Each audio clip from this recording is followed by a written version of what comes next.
natin para sa lagay ng ating panahon ngayong hapon po ng November 4, 2023 na kung saan sa ngayon po ay nananatili na easterlies ang dominanteng hangin na umiihip dito po sa malaking bahagi ng ating bansa, lalo na dyan sa may silangan.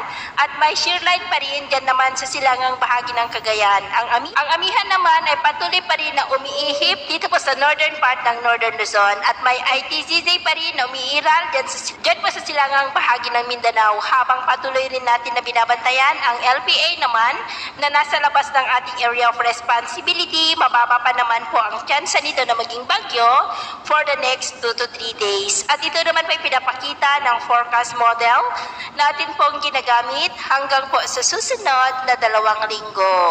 Lagay po ng ating panahon, ngayong hapon ay maulap ang kalangitan na may mga pulupulong pagulan sa malaking bahagi po ng Mindanao at Visayas, lalo na po dyan sa may Zamboanga Peninsula, Northern Mindanao, Caraga, Sorsogon, Davao Region, maging po sa may Western Visayas, Central Visayas, Eastern Visayas at ilang bahagi ng Mimaropa, Ilocos Region, Cordillera, Cagayan Valley at maging po sa ilang bahagi lamang ng Central Luzon. At mamayang gabi, posible pa rin ang mga isolated rains sa malaking bahagi po ng ating bansa, lalo na dyan sa may Visayas at Mindanao.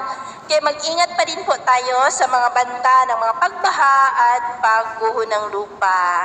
At sa atin naman pong mga baybayin, wala naman po tayong nakataas na anumang gale warning signals, pero iba yung pag-iingat lamang po kung papalaot tayo para mas makaiwas sa mga sakunang pangkaragatan.